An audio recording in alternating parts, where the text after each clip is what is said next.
Сәлем достар, сіздер өтуі мүмкін емес ойынды кездестірдіңіздер ма?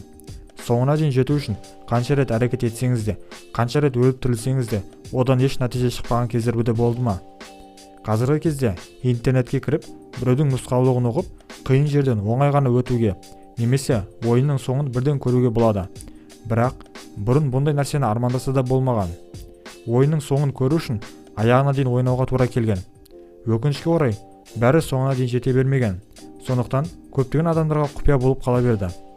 Бірақ бүгін ол ойындардың құпиясын ашамыз. Ендеше бәріне таныс ойындардың соңы немен бітті екен?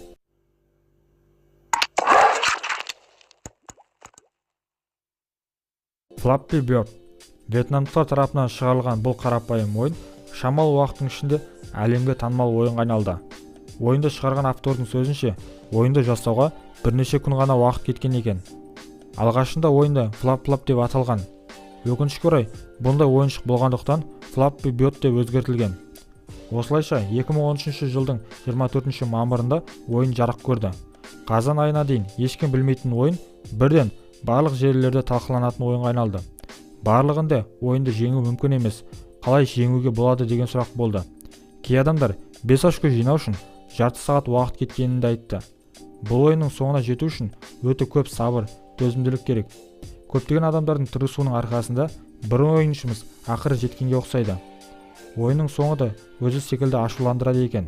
Себебі 999 очко жинағаныңыздан кейін алдыңызда Марио шығып, одан ары қарай өте алмайды екенсіз. Pac-Man. Бұл қарапайым ойынды 1980 жылы Жапонияның Namco компаниясы жасады. Ойынның мақсаты геройдың артынан қолап келе жатқан елестерден қашып жүріп, барлық нүктелерді жинау керек. Әрбір елестің өз ерекшелігі бар. Бастапқыда ақырын қозғалса, 21-ші раундтан кейін жылдам қозғалады. Сондықтан ойынды жеңу қиындай түседі. Негізінде ойынды шығарушылар ойынның соңына дейін ешкім жетпейтініне сенімді болған. Себебі ойынның қиындығынан жеңілу керек еді. Бірақ ойынның танымалдылығынан соңына жетуге тырысатын адамдардың болатынын білмеген шығар. Сағаттап ойнап 255 раундтан өтсеңіз, 256 раундта экранның жартысында белгісіз сандар мен әріптер тұрады. Егер одан да жол тауып өтетін болсаңыз, ойын сізді бірінші раундқа қайта әкеледі. Сіздің очколарыңыз және елестердің жылдамдығы сол күйінде қалады. Ал егер оның да соңына дейін жеткізсеңіз, сізді жай ғана ойыннан шығарып жібереді. Tetris. Бұл ойынға қарап тұрып, соңында керемет бір нәрсе көремін деп ойламайсың. Бірақтан, бұл ойынның екі түрлі соңы бар. Біріншісінде ойынның соңында түрлі ойын кейіпкерлерімен бірге тұрған үйді көресің. Және де сол үйдің жоғарғы бөліктері бірінен кейін бірі ұшып кетіп жатады.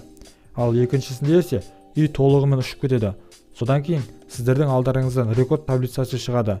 Және де өз есімдеріңізді қалдыруды сұрайды. T-Rex Game.